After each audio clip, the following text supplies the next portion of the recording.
pick up the Natan. Works So the same. a very late game carry. But honestly, looking at how Natan has been playing, honestly, I feel like Natan has a one item power spike at this point. SRG's Bruno and Yums' Guinevere. Yes, because if there's one thing I would immediately want to point out when it comes to Kurt TZ and his confidence heading into this game, it's that he's not picking up the Purify on the Farsa. So he's really confident in terms of positioning, or it's important that he has to be, because Yums would probably be constantly on the hunt for him, but it's not just Yums actually, it's even Sekai's, it's Cram. There's a lot of members from SRG who could just hunt the backlines of NIP Flash. Yeah, it does seem like for NIP Flash, their draft is more to shut down Bruno and Joy, right? Yves is going to have a very good time, I would say, the Guinevere and Cram on Hilda. We should see Cram able to get into that backline, but again, JPL goes in. Oh, what was that damage? Hades! A double kill! Yums and Skies disappeared! And I'm not sure if there was the Sacred Hammer too, or it was just JPL right in front of two members of SRG, but that was a beautiful Blade Surge. What was that? Stunning two members and that immediate burst down as well. So I think this is also one thing you'd have to be careful if you were SRG up against NIP. The amount of early game damage that they have in their hands, they could literally burst down any member they spot out from SRG at this point. Both Hades, Kurt TZ, and probably even a bit of like poke here and there from Vanix on the Nathan. I'm still surprised that that dealt that much damage. It's not like he went for Thrill, so there's a bit more damage there. Season Hunter, Impure Age, yeah, nothing too crazy there. Bargain Hunter for Vanix though means that, yeah, like LaFell said, we might get like some power spikes very early on. If Vanix is able to just farm up and go even with Innocent on the Bruno, we might actually see the power spikes be very, very similar to each other, the timing at least. It's tenacity too, by the way, for Innocent. This is something I'm personally not used to seeing. We usually see more of an aggressive stance for Mr. Innocent. Great push. Wow, Hades with a blink getting away from the spatial migration. That's the glory. Oh my lord, Yums just disappeared again. Kurt TZ will be traded in. But NIP Flash are playing so good. Yeah, Kurti stood there. He knew they were winning anyway. And you could see the priority of NIP Flash in terms of objectives. Diablo just making sure he would be accompanying his other members even though he doesn't get his hands on the level 4 yet. The glorious pathway wasn't even necessary for them to be able to burst down and secure that objective. So NIP Flash, they're off to a really good start, and that pretty much reflects in terms of the gold between our two junglers. Hades, I mean 3-0 for this Suyo in the early game. You would understand why he's this much ahead. Yeah, 3-0, 1.2k gold lead against the Joy and Diablo. Here, Electrifying Beats, Diablo should fall. Oh, he jukes him! Revitalize, gets away. He's gonna buy a lot of time and a lot of positions from SRG will have to be given away to rotate over to deal with Mr. Diablo. For the airstrike though, on the Stormy, that's 1, 2, 3 hits, 4 hits. Every single one of those feathered airstrikes was on Mr. Stormy. Why does it feel like Kurt TZ, if only second skill even hit at that moment, could have bursted down Stormy in a full combo. That pretty much reflects how NIP flashes ahead, but Hades spots Sekai's.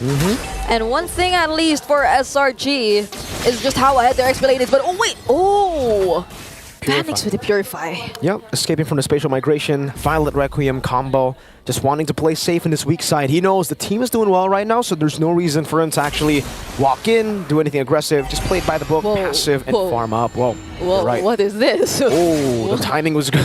Oh, a bit unfortunate timing for Hades there. He was charging up that skill 1, that stun, but Yums came out a bit late from the bush. Good timing from Yums. And now, turtle number 2, bottom lane, Cram diving!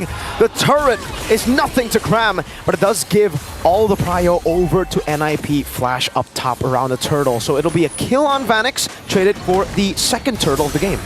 You gotta take note of this. SRG, it's not even their mid laner, it's not even their roamer suddenly rotating to the bottom lane.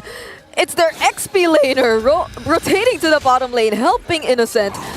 So the priorities for Cram, you're seeing it, like just how focused they are in terms of securing that early game for Innocent as well, and they're about to take out almost all of the energy shields. But for Vanix, it is equally important for him to not get picked off. I mean, they should be wary of that. These rotations from Selangor and Giants, they're pathing. It's really interesting.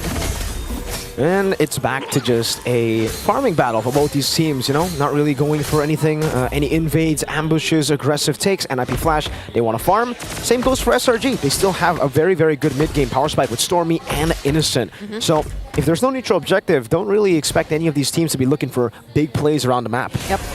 So for now, we were just waiting for that next neutral objective potentially and that major rotation that we'll be seeing from both of these teams. Because again, Crab here in the mid lane, adding a bit of pressure as well. And it's it kind of limits overall the rotations that NIP Flash could do as well. But Hades versus Sekai's in the top lane. But even in the bottom lane, there's action too! The Worldie! Bouncing from the mini waves. Innocent getting the solo kill there. JPL with a good shove to Scabo! That's an implosion for the airstrike. Almost dealt with him. The stun over to Yomes. It should be a trade. No, he flickers out. Great timing from Stormy to pop in that RWM. Good field of immobility to stop NIP Flash from getting that trade. Such clutch timings from both of these teams in terms of using their crucial battle spells and even ultimates just to save each other, but this is looking pretty good for SRG. They're able to get their hands on the tier 1 lane up top, and they might just get their hands on the bottom lane tier 1 turret too. So with just that amount of pressure, which we thought initially would have been favorable for NIP Flash, it's actually SRG who gets the better of it, but Yums immunes himself with a Violet Cream. So NIP Flash, they know which resources are gone, but they still want to go for this turtle. Bottom lane shoved in. Does seem like Phoenix will be joining the team here as he shoves into mid lane. JPL doesn't have the flicker, doesn't have that instant engage. Diablo lowers pathway to try to zone them away. Spatial migration comes in, but Hades just wins it out. Yum's very low. Hades going in. That's a kill. Mega kill for Hades as SRG take or concede the turtle and say, all right, we've got enough. We're going to back off. Yeah, and NIP Flash, I think they're slowly finding their way to play around SRG's pattern in terms of the team fights. Oh, wait. Nice steal. They got it away from Hades. Still pretty much ahead in terms of gold. I mean, no one's leading more than Innocent, though. If it was just gold that we're talking about, he's pretty much ahead of everyone. But those who are able to convert it, earlier it was SRG, but gradually NIP Flash, it seems like they're slowly making their way towards SRG's jungle as well. Purify baited out. No flicker for JPL still. They're going to try to go for the steal. The Retribution from Hades will secure the purple buff. And that's info. No Purify for Stormy. Yeah, and they just got their purple buff too. They've had some form of revenge from NIP Flash. So now we're looking at the current situation wherein we barely get to feel the discrepancy in terms of gold. It seems like it's such an equal game between both of these teams. Even in terms of skill score, they're just having exchanges here and there. So I feel like it's very important that we see who gets the better of the other in terms of the objective fights and the neutrals. But then, even before that, slowly, NIP Flash working their way macro-wise in terms of the game as well. So it feels like they're just being so careful about their engages. This is not the typical hyper-aggressive approach we're seeing from either of these two teams. Definitely not. Yeah, I guess, you know, they've learned from their mistakes, you know. Early on in the Swiss stage, we saw just how aggressive SRG were in the best of ones. It didn't really pay off for them. So they've learned from that. Now they're going to play more to their win conditions. NIP Flash, on the other hand, they got a lot of success by playing a lot of the aggressive strategies in the Swiss stage, but I guess it's just because of the composition. They have a Farsa and an Atan. So if SRG want to play it slow, NIP Flash are gladly going to try to match that as well with this composition. They will gladly take the late game, the mid game too. We'll see. Item. Oh, wait. Glorious Pathway. That's a spatial migration used already. Feather Airstrike though. Ooh, that's a very low Curtis with the flicker out. Cram trying to go in dive, and Hades zones skies away.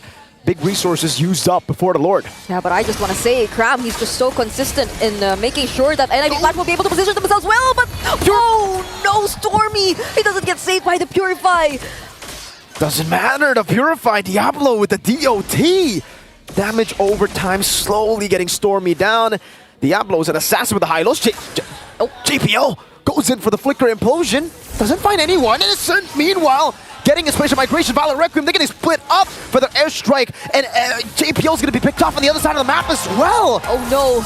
3 members left for NIP Flash, and this might just be a 4v3 or a 5v3 since Stormy is about to return as well. So guys just trying to pressure them a bit. There's a reset though for the Lord, but they're not stopping anyway. That's a spatial migration once again! Connecting Hades, unable to do anything. Skies gets the shutdown, and Cram is trying to go for the flank power wilderness. Curtis, he's still able to escape. Edison gets the fadeaway shot. Vanix forces the entropy back, and SRG gets the 2,100 gold lead plus the Lord. We were just talking about how NIP Flash could have just managed everything considering their composition, and even way back in the drafting phase, earlier they didn't have much of range, but when they picked up the Farsa, you would have thought that they were already able to answer just that. They have ways to reach Innocent, they already have ways to dish out damage from afar, but SRG, they also have the range in terms, or in Stormy, and it's not just that.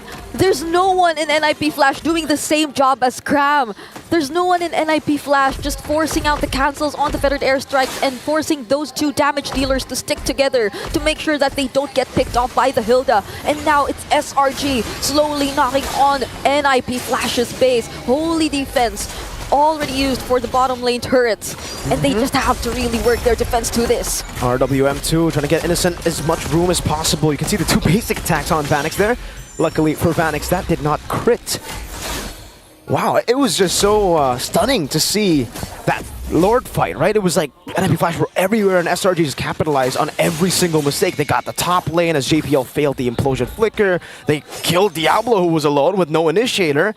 And then the shutdown happened as Hades tried to recover the situation. And now SRG find themselves with a 5,000 gold lead. It's just clean from SRG. Yeah, look at Innocent and his items. He's just lacking one more item, whereas Vanix was just able to pick up his Holy Crystal, but is still looking for more in order to dish out the necessary damage. For the other members too, I think for TC at least, we would be expecting some sort of damage as well, but SRG, at this point, I think they'd be pretty much okay with sustaining all that. He doesn't even get to just use the feathered airstrike as freely as he wants to. There's always pressure from Cram and even Sekai's whenever there's a team fight. So I don't think NIP Flash, they're able to capitalize on their team fighting as much.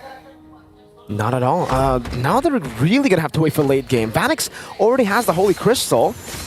Does Vanix have enough to actually deal with Cram? Because Cram has been a nuisance. So Stormy caught opposition. Diablo goes in for the airstrike as well. Purify used. Oh, spatial migration! Finds Curtisi. An implosion though to catch him now. Vanix, will he be able to go through everybody? Skies is on a killing spree. And it just melts Mr. Man, Vanix on the Natan. Innocent looking for 3 members down for NIP Flash. And it seems like NIP Flash grouping up together didn't work as well, because that was a beautiful spatial migration for Dooms. And it seems like this might just be their walk towards the base. Diablo is doing a good job at baiting and buying time, but he will be slain. Now it's just JPL with a shove onto the minions. Curtisi finds himself back alive. That's a respawn timer for the airstrike into the cannon minion. They will be able to delay it a bit more. Hades and Vanix will spawn again. SRG still wanting to go for the end. Hades jumping in spatial migration. The minions have been dealt with. They're going to go for it, but Hades is still there. It doesn't even matter. Melfic gun range on the Bruno gets it done for SRG in game 1. They didn't even want to reach the late game, nor even probably stay in the mid game. SRG ends it in less than 14 minutes. One access to the base was all it took for them to